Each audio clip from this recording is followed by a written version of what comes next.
Anda kembali bersama kami, selamat pagi Indonesia pemirsa. Dan kali ini informasi yang diharapkan bisa memberikan bunga-bunga untuk perekonomian kita nih Gemma ya. Positif ya seharusnya ya, karena Badan Pusat Statistik melaporkan pertumbuhan ekonomi Indonesia pada kuartal 2 2025 sebesar 5,12% secara tahunan dibandingkan dengan periode yang sama pada tahun lalu. Ya pemirsa, pertumbuhan ekonomi ini berada di atas proyeksi analis sebelumnya. Capaian ini disambut Menteri Koordinator Perekonomian Erlangga Hartarto. Menko Erlangga menilai kinerja ekonomi nasional kembali mengarah ke jalur positif. Menko Erlangga juga menyebut pertumbuhan ekonomi Indonesia termasuk yang tertinggi di antara negara-negara ASEAN dan G20. Indonesia hanya berada di bawah Cina yang tumbuh 5,2% pada periode yang sama. Terima kasih Pak Menko Perekonomian. Tadi pagi alhamdulillah kita kembali ke jalur 5%. Jadi 5,12, mohon maaf. Indonesia hanya di bawah Cina yang 5,2, beberapa negara di bawah kita, mulai Malaysia, Singapura, kemudian berbagai negara lain termasuk Amerika yang 2%, kemudian Korea juga relatif rendah.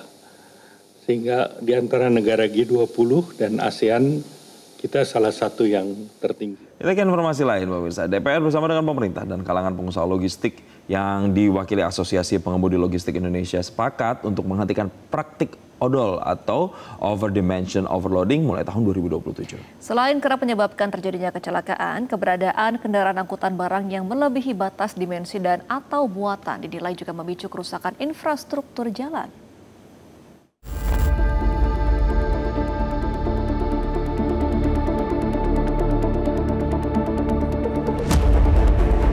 Keberadaan truk odol atau overdimension overloading resmi dilarang beroperasi di Indonesia mulai tahun 2027 mendatang. Keberadaan truk odol menimbulkan sejumlah masalah, dari membuat infrastruktur jalan rusak karena beban berlebihan yang dibawa, hingga kerap menjadi penyebab kecelakaan karena kondisi kendaraan yang tidak stabil. Dalam pertemuan antara DPR RI bersama pemerintah dengan pengusaha logistik yang diwakili Asosiasi Pengemudi Logistik Indonesia di Gedung Parlemen Senin 4 Agustus lalu, semua pihak sepakat terkait aturan Zero Overdimension Overloading atau ODOL yang akan diberlakukan mulai tahun 2027. Di 2017 kita sudah membuat satu program yaitu Zero ODOL juga pada saat itu. Itu 2017, kemudian sampai ke 2023. Namun ini ditunda pelaksanaannya. Tentu itu terus kita evaluasi kenapa ditunda, kenapa tidak berhasil ya. Kemudian tahun 2025 ini atas arahan Bapak Presiden ya untuk kembali melakukan penataan tata kelola angkutan logistik ini atau yang sering disebut Zero ODOL lah ya. Artinya overdimensi dan overloading yang kita akan kelola, sehingga ini memerlukan komitmen ya. Komitmen dari seluruh kementerian lembaga, karena itu tadi regulasi maupun kegiatan-kegiatan terkait dengan Zero ODOL ini ada di beberapa kementerian lembaga. Kemudian juga kita perlu komitmen dari seluruh ekosistem yang ada. Salah satunya tadi ya dari API sudah berkomitmen untuk 2027 itu Zero ODOL. Istilah odol sendiri merujuk pada kondisi kendaraan angkutan barang yang melebihi batas dimensi dan atau muatan yang diizinkan. Dengan dimensi dan muatan yang melebihi aturan, kendaraan odol berpotensi memicu rusaknya infrastruktur jalan serta membahayakan keselamatan lalu lintas karena kondisi kendaraan yang tidak stabil dan mudah terjadi kecelakaan. Di tahun 2024, truk odol menyumbang 10,5% dari total kecelakaan lalu lintas di jalan raya dan 40% di jalan tol. Lebih dari 6.000 orang tewas akibat kecelakaan yang melibatkan truk odol sepanjang tahun 2024. Sebagai langkah awal, nantinya akan dibentuk tim teknis lintas sektor yang melibatkan DPR, pemerintah, dan perwakilan pengemudi untuk menyusun roadmap implementasi Zero ODOL 2025-2027. Tim ini akan mengatur tahapan pemeriksaan, penyesuaian dimensi dan muatan kendaraan, hingga mekanisme penegakan hukum secara bertahap dan berkeadilan. Tim Liputan, Metro TV.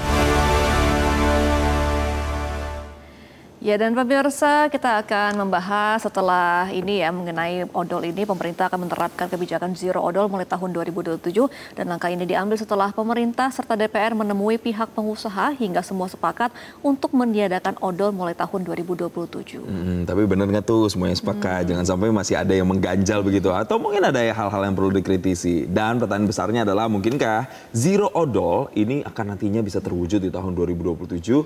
Apa aja hambatan-hambatannya, dan untuk membahasnya kita akan bergabung bersama dengan pengamat transportasi Joko Setijowarno dan juga Presiden Konfederasi Sarbu Musi Irham Saifuddin. Selamat pagi Pak Joko, selamat pagi Pak Irham. Selamat pagi. Selamat pagi, Assalamualaikum. Waalaikumsalam. Dan pemirsa nanti Anda juga bisa memberikan komentar Anda dengan men-scan QR Code yang kami akan tampilkan di layar kaca supaya nanti Anda bisa engage nantinya dengan topik yang kami bahas. Mungkin pertama saya mau ke Pak Irham dulu. Pak, ini kan sudah ketemu ya tadi sama Pak Dasko. Jadi apa hasil pertemuannya? Setuju nggak kalau misalnya ada zero odol 2027?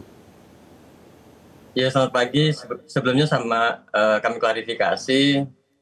Betul bahwa pada hari Senin kemarin ada pertemuan antara DPR, Kemenhub, dan salah satu perwakilan kawan-kawan pengemudi logistik, dalam hal ini API.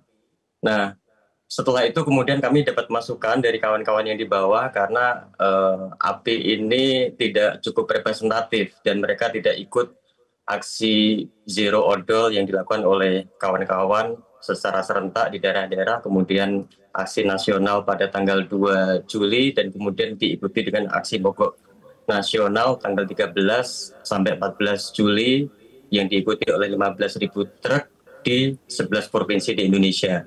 Jadi setelah itu kami protes ke pihak DPR dan kemudian dikontak Pak Dasko pada sore harinya untuk ketemu. Nah, yang ditampilkan ini adalah foto kami sebenarnya, tapi kami tidak diikutkan di pertemuan di pagi hari dengan pemerintah. Saat itu kami mengklarifikasi ke Pak Dasko dan Pak Dasko sempat menyampaikan permohonan maaf karena sedikit kekeliruan karena informasi yang didapatkan oleh DPR itu disandarkan dari Kakor Lantas dan hanya menyertakan satu organisasi. Tapi kami kemarin sudah berbicara baik-baik dengan Wakil Ketua DPR Pak Sugidasko Ahmad. Kami sangat mengapresiasi itu. Kami sudah ketemu tapi belum bersepakat. Memang sudah ada wacana untuk membentuk tim perumus. Tapi kami ingin memastikan kalau kemudian kami ke depan dilibatkan, saya kira harus ada kesepakatan bahwa produk undang-undang atau peraturan yang akan diajukan nanti itu harus memuat klausul-klausul terkait dengan jaminan perlindungan dan pemenuhan hak-hak kawan-kawan terutama sopir logistik. Saya kira itu. Jadi tawaran kami itu harus ada jaminan tertulis untuk perlindungan kawan-kawan sopir logistik. Karena begini, tidak ada di antara sopir-sopir truk ini yang setuju dengan odol. Karena odol ini yang paling menerima hazardnya, yang paling menerima sisi bahayanya adalah kawan-kawan sopir itu sendiri. Mereka melakukan ini karena situasi kerja mereka memang mengharuskan seperti itu. Kalau mereka tidak mau mengangkut angkutan yang sifatnya over dimension, volumenya dilebihkan, mereka tidak dapat orderan kerja karena mereka memang tidak dalam posisi untuk bisa tawar-menawar dengan pemberi kerja selama ini. Nah, saya kira ini juga menjadi lubang yang bisa menjadi ruang temu yang harus diadres oleh pemerintah dan DPR.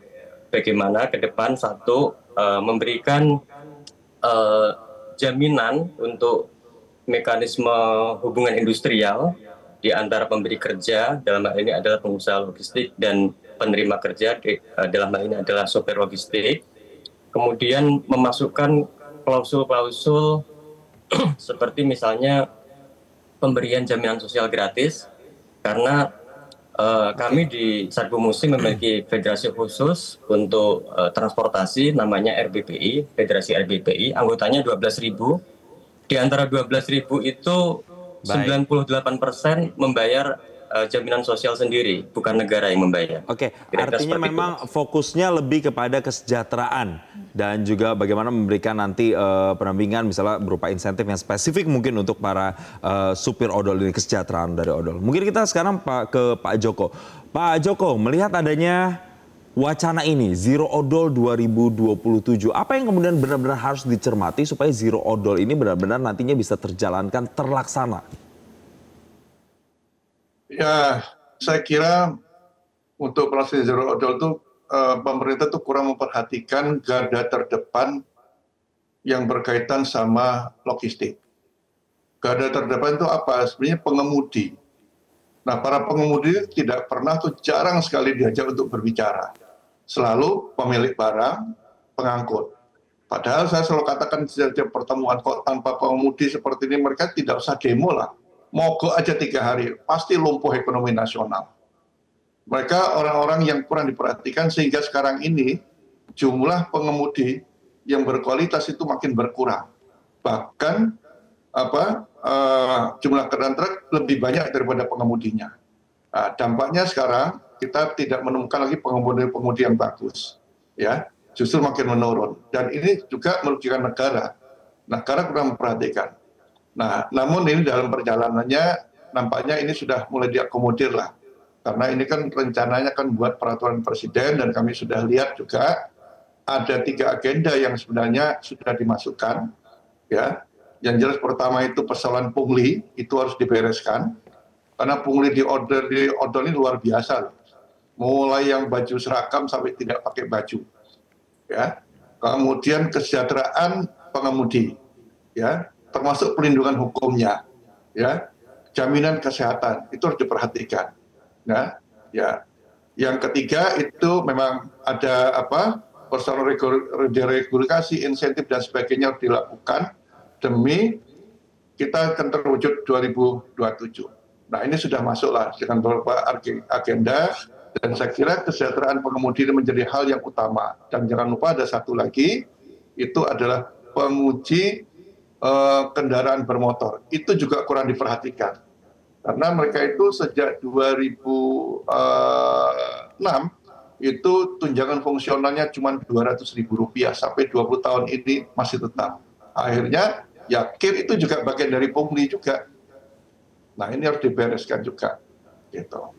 Baik, dari sisi pengemudi memang harus diperhatikan ya Pak Joko. Nah Pak Joko, kalau kita bicara dari pelaku bisnis, ini kan memang banyak yang terpaksa melakukan odol begitu ya, karena adanya pungli dan juga untuk keterbatasan waktu. Nah jika ingin dipatuhi untuk zero odol, pelaku bisnis ini apakah bisa jadi merugi? Seperti apa regulasi yang bisa dibuat gitu dari pemerintah agar bisnis juga tetap berjalan dengan lancar tanpa merugikan mereka? Ya, sebenarnya ini juga dampak dari adanya perang tarif di lapangan.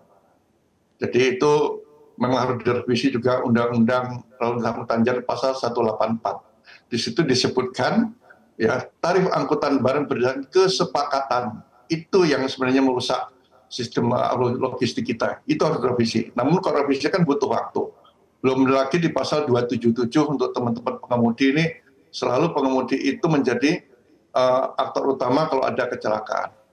Makanya oleh sebab itu dengan perpres ini harapannya nanti ada insentif juga. Contoh umpamanya, kalau angkutan barang, ini kita kan negaranya, kita tuh negara kepulauan ya, bukan kontinental. Tetapi logistik lebih banyak di darat. Mestinya kan kita bisa menggunakan jalur kereta, jalur air, perairan digunakan. Ya, darat itu ya dia hanya maksimal 500 km dia efisien. Lebih dari itu tidak efisien. Maka jangan heran kalau dari Jawa Timur ke Jawa Barat atau sebalik itu mesti odol. Karena sudah lebih 500 kilo kira-kira Jawa Tengah, Jawa Barat, Jawa Tengah, Jawa Timur lah seperti itu.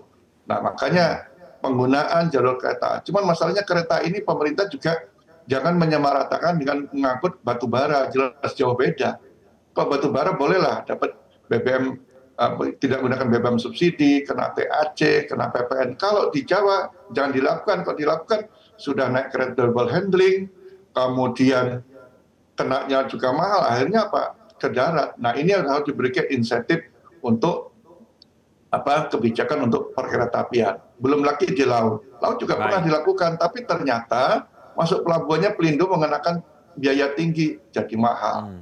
Kapal-kapal mengangkut ke Kalimantan itu biayanya cukup mahal. Jadi teman-teman itu kalau lihat di Tanjung Perak, di Tanjung Mas itu luar biasa odolnya. Karena biayanya mahal. Nah, pengangkutan itu harus diberikan subsidi juga sehingga tidak mahal buat mereka.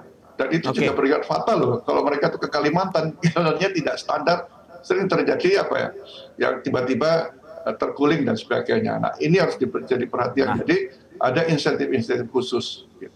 Ada insentif-insentif khusus, ada kemudian memperhatikan juga keselamatan dari para pengemudi dari truk-truk yang biasa membawa logistik ini. Saya mau ke Pak Irham lagi, Pak. Kalau dari kacamata atau point of view para supir-supir ini, apakah memang sudah ada tindakan misalnya mereka melapor ke pemberi atau pemilik usaha untuk kemudian bisa bernegosiasi soal odol ini? Karena sekali lagi ini bukan hanya soal insentif, Pak. Ini masalah keselamatan juga, Pak. Iya, betul, Mas. Jadi yang bisa seperti yang disampaikan Pak Joko tadi, karena undang-undangnya mengatakan demikian, memang pola hubungan kerja antara pemberi kerja sama sopir selama ini terlalu kapitalistik, terlalu liberal, karena diserahkan pada mekanisme pasar. Makanya kami berharap ke depan pemerintah ketika mau melakukan zero odol harus memiliki roadmap. Polanya akan seperti apa. Jadi harus ada penataan hubungan industrial, sektoral di sektor logistik ini. Kemudian yang kedua, saya kira pemerintah perlu memberikan insentif-insentif. Sekarang misalnya hampir keseluruhan proses produksi itu dibebankan kepada pengemudi.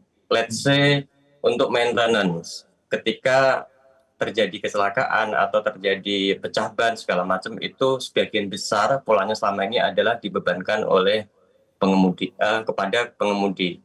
Nah makanya di beberapa poin yang terakhir yang kira-kira akan kami usulkan, kami berharap bisa ketemu langsung dengan Bapak Presiden Prabowo Subianto. Di antaranya adalah bagaimana peraturan atau undang-undang nantinya itu juga mengakomodir isu K3 misalnya. Kemudian terkait dengan capacity building untuk sopir-sopir sekaligus proses sertifikasi. Karena ini demi kepentingan keselamatan sekaligus produktivitas kita semua. Tetapi sebelum menuju itu saya kira perlu dipikirkan baik-baik, kira-kira nanti dampak ekonomi dalam waktu yang dekat ini ketika kemudian tiba-tiba diubah itu akan seperti apa. Karena memang ekonomi kita tidak baik-baik amat, walaupun misalnya kemarin BPS merilis growth 5,12%, tapi itu kayaknya tidak terrefleksi di kawasan lapisan bawah. Nah, ketimbang memberikan goncangan ekonomi yang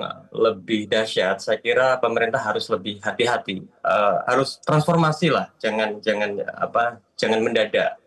Harus dipikirkan ketika nanti zero odol ini diterapkan, dampak dari kenaikan harga dasar barang itu seperti apa, dan juga dampak kawan-kawan yang kemudian tidak bisa bernegosiasi dengan pemberi kerja karena kemudian hanya bisa membawa barang sedikit. Itu akan seperti apa. Jangan sampai kawan-kawan yang selama ini sudah bekerja dengan dirinya sendiri tanpa bantuan negara ini kemudian menambahi angka pengangguran. Saya kira itu. Oke. Baik, saya akan kembali ke Pak Joko. Pak Joko, ini kan masih 2 tahun lagi ya penerapan zero odol, masih ada 2 tahun lagi untuk menggodok aturan-aturan ini. Pemahaman seperti apa yang bisa diberikan kepada teman-teman supir agar bisa memahami bahwa memang odol ini berbahaya, dan seperti apa pemahaman kepada pihak bisnis agar dapat menuruti selama 2 tahun ke depan ini akan bertahap dilakukan odol?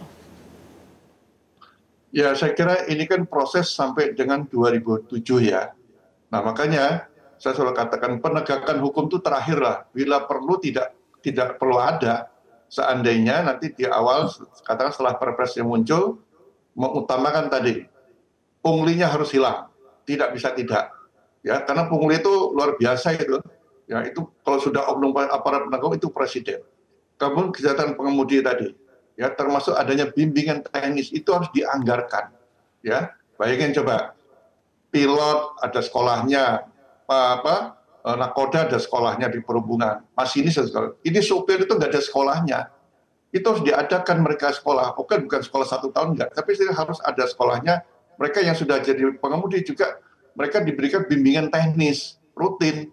Dengan teknis itu bisa dengan anggaran negara, bisa juga minta CSR dari BUMN yang berkaitan sama keselamatan. Itu dimungkinkan, dia harus dilakukan. Jadi mereka harus dilakukan minimal mendapat bimbingan teknis setahun 1 kali. Itu bisa kalau pemerintah menganggarkan dan dimungkinkan. Ketimbang ya ini jalan kita rusak terus, jauh lebih mahal. Perhitungan dari Bina Marga itu kalau nggak salah yang terakhir itu sekitar 47 triliun, itu hitungan terakhirnya per tahun.